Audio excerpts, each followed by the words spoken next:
night the forest started screaming. The first scream came from everywhere at once.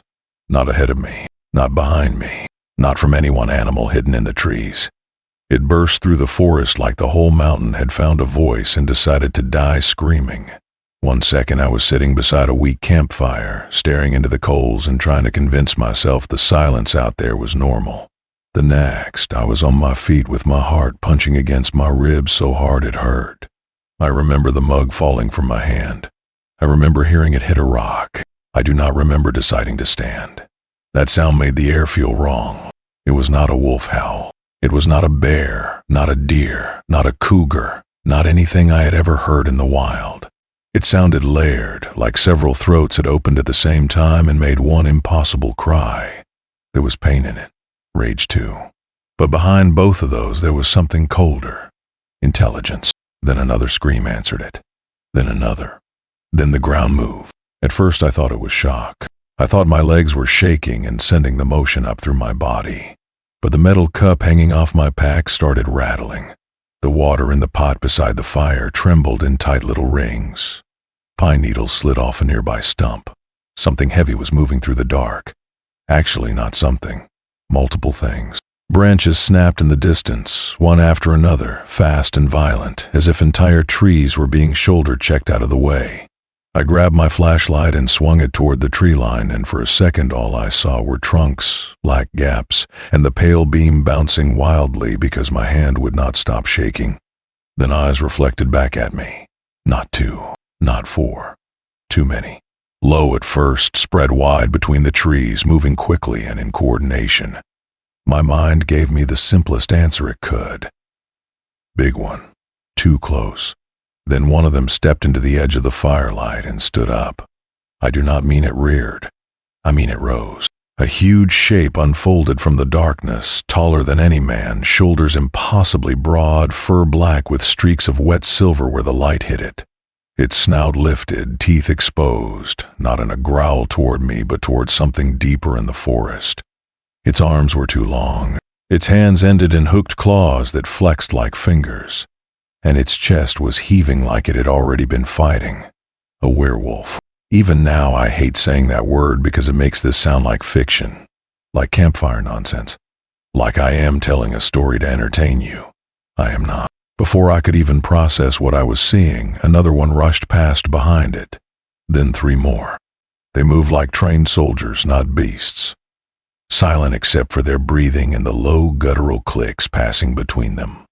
They were not hunting me. They were forming a line. Then the darkness beyond them changed shape. That is the only way I can say it. It was like a section of night detached itself from the trees and moved forward. The fire dimmed. My flashlight flickered. The werewolf in front of me bared its teeth and let out a sound so deep I felt it in my stomach. And then both sides collided. The forest exploded into screaming. That was the night I learned monsters are real. And that some of them are afraid of something worse. Before the howls, why I was there. If you had asked me that morning whether I believed in monsters, I would have laughed. Not because I was brave, because I was practical. I had come to Black Hollow Forest for work. That is the ridiculous part. Not to hunt, not to prove anything supernatural. I was there to document local folklore for a long-form video series I was building online. Missing hikers. Livestock found torn apart, strange howls heard at night, wolf sightings in a county that officially did not have wolves anymore. It was exactly the kind of story that got attention, creepy enough to pull people in, grounded enough to feel real. I had done stories like that before. Most of them ended the same way, a mix of old trauma, rumor, and nature filling in the blanks. People hear something strange in the dark and their minds do the rest. I expected this to be another one of those. The town nearest the forest was small enough that everybody noticed my car. I stopped at a gas station first, then a diner with a fading sign and windows clouded by grease and age. I asked the same questions I always ask. Any disappearances lately? Any predator problems? Any local legends worth hearing? The moment I mentioned the forest by name, the room changed. Nobody gasped. Nobody acted dramatic. It was worse than that. They went quiet. An old man at the counter looked at me over his coffee and said very calmly, "You can go in there if you want. Just do not stay after dark." I asked him why. He shrugged without humor and said because whatever lives there stops hiding after sunset. The waitress told me hunters had stopped using the northern trails years ago. She said birds vanished from that side of the forest before storms, but out there they vanished all the time. No morning songs, no cicadas, no frogs, just dead air and the feeling that the trees were listening. I thought that was a great line. I wrote it down in my notebook. At the time, I thought it would make perfect atmospheric narration. There was also a deputy who overheard me and stepped in. He did not speak like someone repeating folklore. He spoke like someone warning a stranger about a washed-out road. Stay on marked paths. If it gets dark, leave. If you hear anything strange, do not investigate it. And if the woods go quiet, go now. I smiled the way people do when they want locals to keep talking. I asked if there were bears. He looked at me for a long second and said, "I wish it was bears." That should have been enough. It was not. By late afternoon, I was driving a logging road that looked half reclaimed by the mountain. Tall pines crowded both sides so tightly they turned daylight gray. I passed rusted signs, broken trail markers, and one old wooden post with no words left on it, only deep claw marks running down the middle. I parked near a clearing that overlooked a shallow ridge and hiked the last mile with my gear. And from the moment I crossed into that part of the forest, something felt off. Not haunted, not cursed, just wrong in a way that made every instinct I had start whispering. The silence hit me first. No bird, no insects. Even my own footsteps sounded too loud, like the woods were empty except for me and they resented it. Every now and then I would stop and listen, expecting the usual background noise of a living place. Nothing. Just wind pushing high through the pines, and even that seemed distant, like it was happening somewhere else. I set up camp before sunset in a narrow clearing between boulders and deadfall, thinking the rocks would block the wind and keep me concealed if any curious animals came close. I filmed some establishing shots, recorded a few voice notes, talked to the camera about local disappearances and regional legends of wolf men. I even joked that if I vanished, people should check the comments for theories first. I remember making that joke clearly, because by then, even in daylight, I already felt watched. Not by one pair of eyes, by a whole crowd of them. Every time I turned, there was nothing there. Only trees and long strips of orange light between them. But the feeling never left. It sat between my shoulders all evening, growing heavier as the sun went down. At first, I thought it was just nerves. But then something did not make sense. If the forest was empty, why did it feel crowded? The first wrong sound. Night falls differently in deep woods. In town, darkness arrives in layers. Streetlights fight it. Windows soften it. Even when the sun is gone, the world still feels inhabited. Out there, the light just stops. One minute the forest was blue and fading. The next, it was black between the trees so completely that my flashlight felt less like illumination and more like an insult. I built the fire higher than I planned. I told myself it was for warmth. The truth is, I needed something alive near me. Something simple. Flame crackling. Wood collapsing. The kind of sound that belongs to the real world. I ate almost nothing. My appetite had disappeared with the sun. I kept checking my audio recorder, my camera batteries, the signal on my satellite phone. Little practical tasks. Busy work for a mind that was slipping toward fear and did not want to admit it. That was when my recorder glitched for the first time. It was sitting on a flat rock beside my pack, capturing ambient sound for later. Just forest tone or what passed for it. I reached to stop the recording and heard a burst of static from the tiny speaker. Then a sound pushed through the static that made the hair on my arms stand up. Except no wolf on earth sounds like that. It started low, almost human, almost like a person moaning through clenched teeth. Then it split. I do not mean it got louder. I mean the sound itself seemed to fracture into multiple voices traveling together, some high, some too deep to fully hear. It echoed in a way that made distance meaningless. Near and far at once, around me and inside my head. I jerked my hand away from the recorder like it had burned me. For a few seconds, the sound continued through the speaker, even though the forest outside was dead silent. Then the device shut itself off. Completely. Fresh batteries. Full charge. Just dead. I told myself it was faulty equipment. Moisture maybe. Cheap wiring. But that explanation lasted until I heard the same sound again from somewhere beyond the ridge. This time it was real, and it was moving. The fire dimmed as a gust rolled through the clearing. Not a normal wind. It came in one cold pulse, strong enough to flatten the flames sideways for a second, then vanished. The trees around me began to creak, not in rhythm with any breeze, but one at a time, as if something large was brushing past them in the dark. I stood slowly and turned my light toward the sound. Nothing. Then a shape crossed between two trunks. Too fast to identify. Too tall to be a deer. Too smooth to be a bear. It moved without the heavy stumble of an animal. More like a person sprinting low and fast, except no person could cover that distance that quickly. I backed toward my tent and almost tripped over the guy line. The satellite phone had lost signal. My watch display was blank. The spare flashlight in my bag would not turn on. One by one, every little piece of technology I had brought to stay connected, to stay rational, to stay safe, started failing around me like the forest itself was pushing my world away. And still that feeling of being watched kept getting stronger. Then I heard footsteps, not random movement, deliberate, circling just beyond the reach of the firelight. I called out. I do not know why. Maybe because some desperate part of me wanted it to be another hiker. Anybody human? No answer came back. Only a faint clicking sound in the dark, followed by a low exhale that did not belong to anything harmless. I swept the beam left and right. The trees seemed closer now, the shadows between them thicker. Once I could have sworn I saw a face leaning around a trunk, too pale and long to be human, but when the light landed there, it was gone.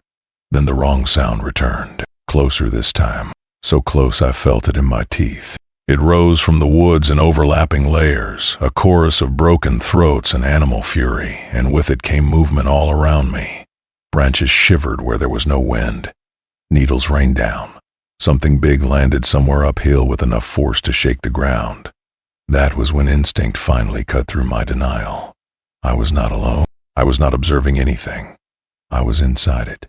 Something was out there hunting, and it had either found me or decided I was not the thing it wanted most. For a few horrible seconds, I actually thought that was good news. Then I saw shapes moving through the trees toward something deeper in the forest. Not toward me. Past me, as if I was only standing on the edge of a much larger nightmare. When the wolves stood upright, at first I only saw motion. Dark bodies slipping between darker trees. Too large for coyotes. Too coordinated for bears. They moved low, then high, then low again, changing posture so fluidly it made my eyes struggle to keep up. Every time my flashlight found one, it was already somewhere else, a streak of wet fur, pale teeth, and muscle crossing the beam and disappearing. Then one stopped. It stood about 20 yards from the clearing, half hidden by brush, chest rising and falling. Its eyes reflected amber, but not like an animal caught in light. There was thought behind them. Calculation. It had a wolfish head, yes, but the proportions were all wrong. The neck was thick as a tree limb. The torso long and broad like something built for ripping doors from hinges. Its hind legs bent like a predator's, but it was balanced upright, shoulders rolled forward, arms hanging with terrifying purpose. It was not pretending to be human. It had moved beyond the need to. Another shape emerged beside it. Then another. Then 5 more. No more than a pack. A unit. That is what shook me most once I got past the impossible fact of what they were. They did not behave like wild animals. They did not snap at one another over territory or food. They positioned themselves, spread out, took angles. One climbed onto a boulder to watch the ridge. Another crouched low near the tree line, sniffing the air, then gave a sharp series of guttural barks that sounded more like coded signals than noise. They were preparing. For one wild, irrational second, I thought maybe they were preparing to attack my camp. Maybe they had been stalking me the whole time, waiting for full dark. I started backing away, every muscle screaming at me to run, but none of them even looked at me for long. The one closest to the clearing did glance in my direction once, and I will never forget the expression on that face. Not hunger, not curiosity, dismissal. Like I was a rabbit standing near a battlefield. Then the pack leader arrived. I call it that because every other one reacted the moment it appeared. Heads lowered, bodies shifted. A lane opened between them without any audible command. It stepped out from between 2 pines and the entire forest seemed to tighten around it. This one was enormous. Even hunched forward, it stood taller than any man I have ever seen. Its fur was dark gray, streaked with old scars visible through the coat. One ear was torn. The muzzle was flecked with what looked black in the dark but caught the firelight like fresh blood. Around its throat hung something I did not understand at first. Not a collar. A strap of leather maybe, bound with metal pieces and carved bone. Some kind of crude harness or ritual marker. Its eyes locked on the ridgeline beyond my camp, and it let out a low rumble that every other creature answered immediately. Not a howl. A command. They moved then, all at once, streaming past the edge of the clearing with terrifying speed. Some dropped to all fours and bounded over fallen logs like they weighed nothing. Others stayed upright, weaving through trees with arms pumping and claws slicing bark as they passed. Not one of them hesitated. Not one broke formation. I should have stayed by the fire. I should have taken the opposite direction and run until dawn. Instead, I did what people always do in stories right before everything gets worse. Not closely. I kept as much distance as I could, moving from tree to tree with my light off, using only the moonless gray and the flashes of movement ahead to guide me. It was stupid. It was suicidal. But terror does strange things to curiosity. Once you have seen something impossible, part of you stops caring about safety because the world has already shattered. You need to know what else is true now. As I trailed them deeper into the woods, the evidence of preparation became impossible to ignore. Claw marks gouged into trunks at shoulder height. Fresh tracks in the mud, some wolf-like, some vaguely human, all enormous. Patches of disturbed earth where something had been waiting in numbers.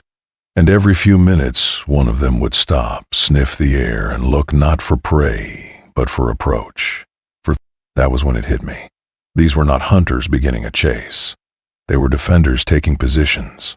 Whatever had drawn them out into the open, whatever had turned monsters into soldiers, it was coming from deeper in the forest. And the farther I followed, the more the woods began to look like somewhere a war had already started. Following the war I shouldn't see. There is a point in fear where your mind divides in two. One part keeps begging you to survive. Turn around. Leave. Get to the car. Get on the road. Never speak of this again. The other part becomes horribly calm. That part watches. Collects details. It whispers that if you run now, you will spend the rest of your life wondering what almost killed you. I hated that part of me, but it was the one making decisions. So I kept moving. The deeper I went, the less the forest looked natural. Broken branches gave way to shattered trees. Some had not just fallen. They had twisted apart, trunks peeled open in long spirals as if enormous hands had wrung them until the wood split. The ground was scarred with trenches that did not look dug so much as dragged into existence by something too heavy to move cleanly. In places, the soil had fused into black, glassy patches that cracked under my boots. I crouched beside one of those patches and touched it. It should not have been warm. Whatever had done that had passed through recently. A little farther on I found a deer carcass, or what was left of one. I almost kept walking because I did not want to see it clearly, but the details stopped me. No bite mark, no feeding. The body looked collapsed inward, as if everything inside had been pulled out without breaking the skin first. The eyes were gone. The legs were bent at impossible angles, and around it in the dirt were tracks from the werewolves circling but not feeding. I straightened slowly, trying not to breathe too deeply because the air had taken on a metallic smell that made the back of my throat sting. Up ahead, the sounds of conflict were growing louder, not constant. A crack like a tree snapping, then silence, then another scream layered with that same impossible distortion I had heard before. I killed my flashlight completely. It was useless now anyway. A thin, dirty glow had started leaking through the woods from somewhere ahead. Not moonlight, not fire. It pulsed faintly, like light seen through deep water, and every time it brightened the shadows around me stretched in the wrong direction. The werewolves were everywhere now. Some moved parallel to me through the underbrush, barely visible except for the shine of eyes or the pale flash of claws. Others were perched on rocks and fallen trunks, scanning the dark beyond with the stillness of statues. Twice, one of them saw me. I know it did. Its head turned, its nostrils flared, but instead of attacking, it gave a low warning growl and looked away, as if my presence had become irrelevant compared to what waited ahead. That should have scared me less. It did not, because if creatures like that were ignoring me, it meant they had found something worth fearing more. Then I reached the edge of a clearing that was not supposed to exist. No map had shown it.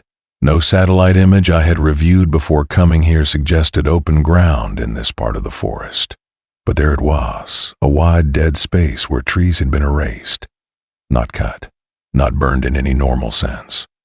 The stumps around the perimeter were smoothed down like melted candles, and the soil in the center rippled with ridges and pits as though something underground had pushed upward and failed to fully emerge.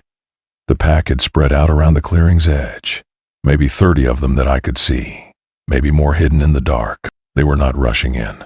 They were encircling it, holding distance, watching the center. And in that center were signs of another presence. Long smears in the earth that ended abruptly, like something had been dragged until it simply stopped needing contact with the ground. Black residue clinging to stones, not liquid, not ash, but some thick shifting film that seemed to pull away from my gaze whenever I tried to focus on it. Fragments of fur, fragments of bone, and something else that made my stomach lurch. On one of the melted stumps there were marks, not claw marks, not bites. Indentations like fingerprints pressed into wood that had been soft enough to take them, except each finger was far too long, with too many joints. I heard movement above me and dropped behind a fallen trunk just as two of the werewolves leaped from opposite sides of the clearing into the center.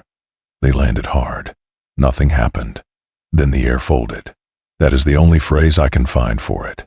The space in front of them bent inward like invisible fabric pinched by a hand. Light warped. Sound vanished for half a second. Both creatures recoiled, snarling, claws up. Something struck one of them so fast I did not see the blow. 1 second it was standing. The next it was airborne, thrown across the clearing into a dead pine with enough force to snap the trunk in half.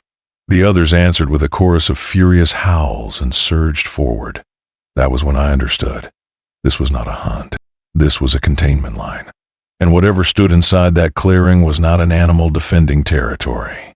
It was the enemy. I should have stopped there. I should have turned around before I actually saw it. But then it moved into what passed for light, and the entire story changed. The enemy without a shape. At first I thought my eyes were failing. The thing in the clearing did not have edges the way living things should. It occupied space, yes, but never in the same way twice. One moment it was a vertical mass of shadow taller than the werewolves around it, all rippling layers and thin reaching extensions that reminded me of fingers, roots, and smoke at the same time. The next, it seemed to collapse flat against the ground and spread in a circle, only to rise again somewhere a few feet away without crossing the distance between. It was darkness behaving like a creature, or maybe a creature pretending to be darkness. Every instinct I had rejected what I was seeing because it did not fit inside any category my brain knew how to survive. The air around it shimmered, not from heat, from distortion. The trees behind it bent subtly, as if viewed through moving water. My ears filled with pressure and then popped. The sound of snarling and tearing battle around the clearing seemed to drag and stretch. Some noises slowed to awful low groans, while others snapped into sharp, painful bursts. Reality itself felt unstable near that thing. One of the werewolves charged from the left, roaring, shoulders lowered like a battering ram. It hit the entity dead on, except it did not. Its body entered the shadow mass halfway, then jerked violently as if caught in machinery. For a horrible instant I could still see its hind legs scraping trenches in the dirt while its upper half disappeared into a shape that had no mouth. Then it came apart, not bloodily, not cleanly. It was more like the creature had lost agreement with itself. Fur separated from flesh. Bone flashed and turned dark. The whole body seemed to smear sideways and collapse into a heap that looked wrong even from a distance, too flat in some places, too folded in others. The rest of the pack did not break. They adapted. 3 rushed in from different angles while 2 more stayed back, barking those guttural signals I had heard earlier. One leaped not at the center mass but at a ribbon of shadow peeling off to the side, and the moment its claws connected, the thing screamed. That scream was the layered sound. Not a howl, not a voice. Many voices forced through one wound. The clearing flared with that dirty underwater light, and for a second I saw pieces of the entity more clearly. A face appeared in it, then another. Human maybe, or what would happen if human features were remembered incorrectly by something that had never been alive. Eyes where there should not be eyes. A mouth split too wide and filled with moving blackness. Limbs almost forming and then dissolving before the joints finished. I felt my stomach drop as a thought hit me with total certainty. It did not have one shape because it did not belong to one body. The werewolves did something then that shattered the simple monster story still hiding in the back of my mind. They showed fear, not panic, not cowardice, but true fear. Every attack was controlled. They lunged in, struck, pulled back, never overcommitted, never stayed too close. The giant scarred leader kept circling the perimeter, issuing those deep commands, watching not for openings but for spread. Twice it physically dragged wounded members away from tendrils of shadow reaching over the ground. Once it planted itself between the entity and a smaller wolf creature that had stumbled, taking a hit across its shoulders so deep I saw dark blood spray against a rock. It was protecting its own, guarding the line. That was when the last pieces clicked into place. The locals had warned me about what lived in these woods. But what if they had misunderstood what they were hearing at night? What if the howls were not the threat? What if they were the alarm? The entity surged upward without warning, stretching into a column that blotted out the faint pulsing light around it. Every flashlight, camera screen, and electronic device I had left clipped to my pack lit up at once behind me, even though I had powered them down. I turned involuntarily and saw every display filled with the same thing. A black field, and in the center a ring of pale symbols or cracks or veins. Then they all burst into static. When I looked back, the clearing had changed shape again. Not the clearing, my perception of it. The distances were slipping. Wolves that had been 20 feet apart now seemed almost touching. The center of the field looked farther away than the tree line behind it. My skin crawled with the certainty that if I stood up and walked forward, I might step 6 feet or 6 miles or nowhere at all. The entity was not just occupying the clearing. It was altering the space around itself. One of the werewolves must have detected me then, because a large female with silver streaks in her fur whipped her head toward my hiding spot and snarled. It was a harsh, urgent sound, not directed at the entity, at me. I do not know how else to describe it. The warning was obvious even without language, and yet I stayed frozen, mesmerized by horror. The scarred leader lunged with 2 others, forcing the entity backward toward the center where the blackened ground was deepest. The shadow thing exploded outward in long branching tendrils that struck 3 wolves at once. One went down screaming. Another rolled free. The leader held. And in that flash of resistance I saw something beneath the darkness. Not a body. A tear. A vertical split in the air itself, thin at the top, widening near the ground, with that same pulsing light leaking through from somewhere that was not this forest, not this world. The entity was clustering around it like mold around a wound. It was not merely an intruder. It was an emergence, a leak, a crossing. And the werewolves were not fighting to win territory. They were trying to keep that thing from fully coming through. I wish the terror ended there. I wish understanding it had at least given me distance. But knowledge is what got me noticed. Because in the moment I realized what I was looking at, the entity stopped attacking the wolves and turned toward the exact place I was hiding. I felt it see me before it moved. No eyes, no face. And still I knew. I had become part of its attention, caught between hunters and nightmares. There are fears your body understands. Drowning, a predator charging. Then there are fears that bypass the body entirely and go straight for the mind. When that thing noticed me, I did not feel threatened in the normal sense. I felt opened. My skull tightened with sudden pressure, like invisible hands had pressed against my temples and begun to peel. My vision doubled. The clearing blurred, sharpened, then blurred again. Every sound dropped out except for a distant hum that seemed to be coming from somewhere behind my thoughts. I clamped both hands over my ears even though I knew the noise was not entering that way. And then it touched my mind. I do not mean it read my thoughts like some dramatic movie scene. It was worse than that. It moved through memories without permission, not one by one, all at once. My childhood bed, my mother's funeral. The first time I got lost in the woods at 9 years old. A breakup I had never fully recovered from. My own face reflected in a dark laptop screen at 3 in the morning while editing videos alone. Grief, panic, every private wound surfacing at the same time, but not as recollection, as fresh experience. I bit my tongue hard enough to taste blood because suddenly I could not tell whether I was crouched behind a fallen log in a nightmare forest or standing in my old apartment hearing someone knock at the door long after midnight. The knock came again. Not a knock. Claws on wood. I looked up and for a second the forest was gone. I was inside my apartment hallway, lights flickering, walls breathing in and out like lungs. Something huge moved behind the peephole. I stumbled backward and hit real bark, real dirt, real cold air. The hallucination cracked. The entity had not physically reached me. It had reached through me. I tried to stand and could not. My legs were numb. My fingers would not obey.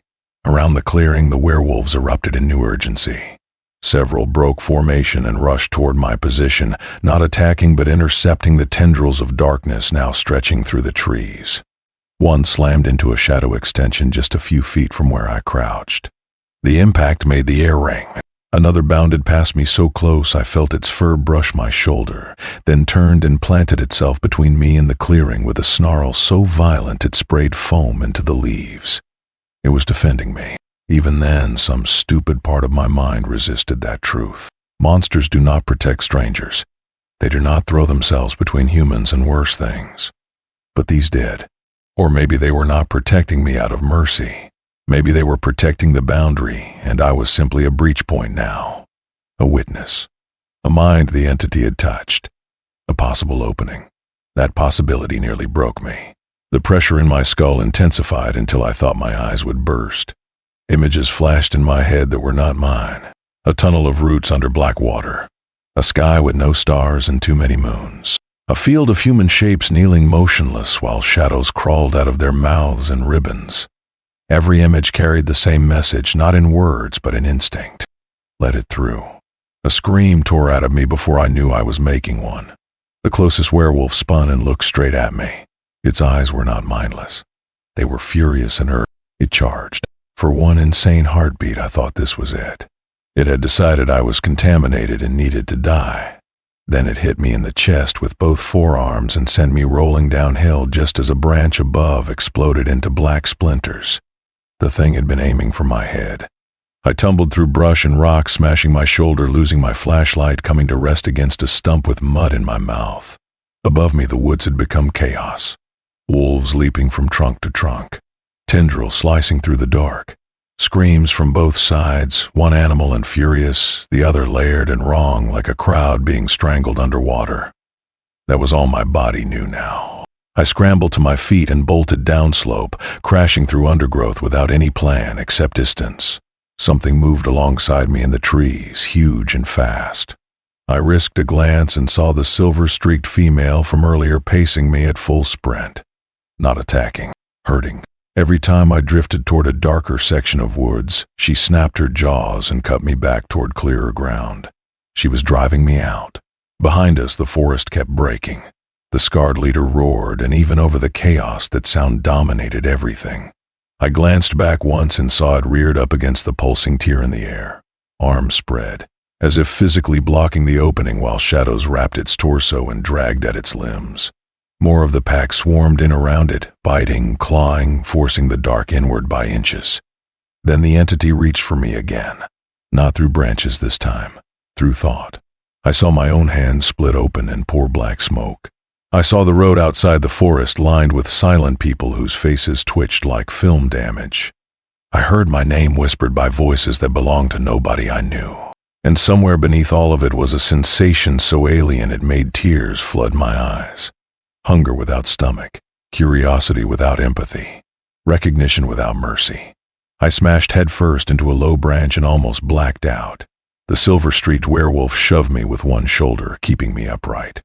We burst through a wall of brush into a dry creek bed, and the moment my boots hit the stones, every electronic device still on me came alive again in a shriek of feedback. The entity hated boundaries. The creek bed mattered. The female skidded to a stop at the edge, turned uphill and roared toward the darkness pursuing us. Others answered from farther back, forming another line. She looked at me one last time, chest heaving, blood matting the fur along her neck. Then she snapped her head toward the downhill trail. This time I listened. I ran as the war tore the mountain apart behind me. What they were fighting to stop. I do not know how long I ran. Long enough for pain to become background noise. Long enough for the forest to start changing around me. At first I thought I was getting away because the sounds behind me were fading. The screams grew distant. The tremor softened. The pulsing dirty light no longer flashed through the trees. But then I noticed something worse. The wrongness was ahead of me too. It started small. A section of bark on a pine tree that looked damp and black, except the stain shifted when I blinked. A patch of ground where grass leaned inward toward a center point as if pulled by a silent drain. A dead rabbit near the trail with no visible wound, its body collapsed like an empty glove. I slowed, breathing hard, and looked around with the sick realization that the battle had not stayed contained to one clearing. Signs of the entity were scattered along my escape route like droplets from something still spreading.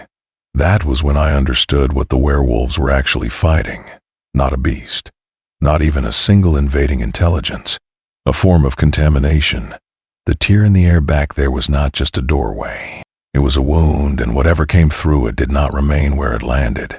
It seeped into space, into matter, into perception. It infected places. Perhaps thoughts too.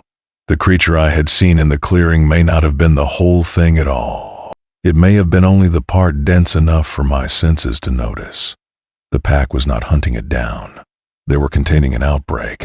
The possibility hit me so hard I had to stop and brace myself against a tree. If they failed, this would not remain a local legend in one forgotten forest. It would not stay a mystery told by truckers and old men in diners. It would move through animals, through people, through every mind it touched. It would spread into roads, towns, houses, screens, memories. It would stop being a hidden horror and become part of normal life before anyone understood what was happening. And the werewolves, the monsters people whispered about, had been the wall holding it back. Maybe for years, maybe for generations. I remembered the deputy saying he wished it was bears. I remembered the waitress talking about the silence. I remembered the claw marks on the old sign at the logging road. Evidence of a secret war hidden behind folklore because the truth was too insane to survive daylight. Something crashed through the trees uphill. I stumbled away from the trunk and nearly fell. 2 werewolves burst onto the trail, one limping badly, the other covered in black residue that moved like oil over its fur. They did not even notice me at first. They were focused on the darkness rolling between the trees behind them, not moving through the woods, growing through them. Shadows thickened in ways natural night never does. Trunks blurred. Space seemed to deepen and flatten at once. In that spreading black I saw faces trying to form and failing, mouths opening in tree bark, fingers pressing from the wrong side of the dark. The healthier werewolf turned, planted itself in the center of the trail, and howled. It was not a call for attack. It was a warning to everything alive. The limping one kept moving downhill past me, barely able to stand. As it passed, its shoulder brushed mine, and I felt heat, trembling muscle, real blood, real creature, real defender. It was more human in that broken moment than the thing behind it ever could be. More howls answered from deeper in the forest, some close, some very far away. A network, a perimeter coming alive, but the answers sounded fewer than before. They were losing ground. The healthy werewolf charged into the dark and vanished. The trail ahead cleared just enough for me to move again, and I did, half running, half falling, while one thought beat in time with my pulse. This is not over. Whatever that thing was, it had not arrived complete. It was still trying to become more. And if the defenders in the woods could not stop it tonight, the next place it reached would not be empty trees. It would be us. But it didn't stay there. Dawn found me near the logging road. I came out of the trees filthy, bleeding, and shaking so hard I could barely get my keys into the car door. The world outside the deep forest should have felt safe. Morning light, cold air, gravel under my boots, a radio tower visible on the distant ridge. Ordinary thing. Instead, everything felt thin, like reality had been stretched overnight and had not fully settled back into place. I locked the doors the second I got inside, then sat there gripping the wheel while the sunrise crawled over the windshield. My reflection looked wrong to me for a moment, not visibly changed, just unfamiliar, as if I were looking at a version of myself that had been copied too fast. I drove without turning on the radio. When I reached the town, people were moving through parking lots and opening storefronts like nothing had happened. A man carried coffee out of the diner. A school bus passed on the main road. Life was continuing with insulting normality.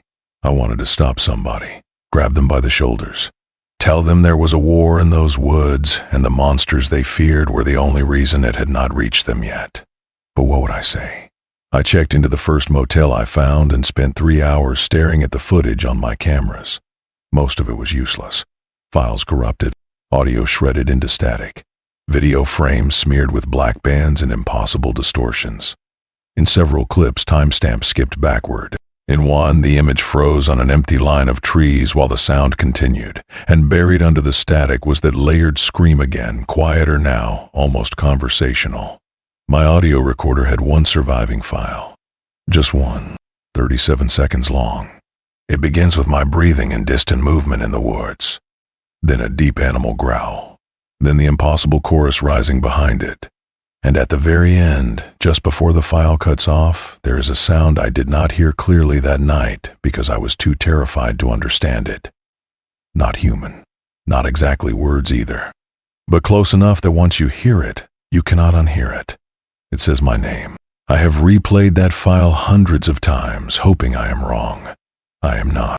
That should be the end. Crazy experience. Corrupted evidence.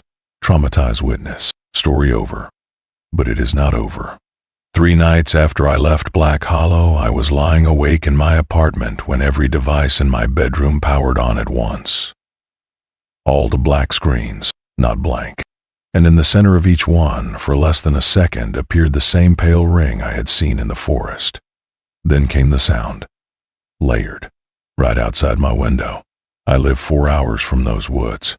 So if you are hearing this and thinking I imagined it, maybe you are right. Maybe trauma can crawl into electronics. Maybe fear can learn your name. Maybe there is a normal explanation for the silence that has settled over my street every night since I came home. Or maybe the thing in that forest did not need to follow me. Maybe it was never trapped there in the first place. If you have ever heard a sound in the dark that did not belong to any animal you know, tell me in the comments. If you want more true encounters like this, like the video, subscribe and stay with me. And if you ever find yourself in a forest where the birds stop singing before sunset, do not wait to hear the screaming.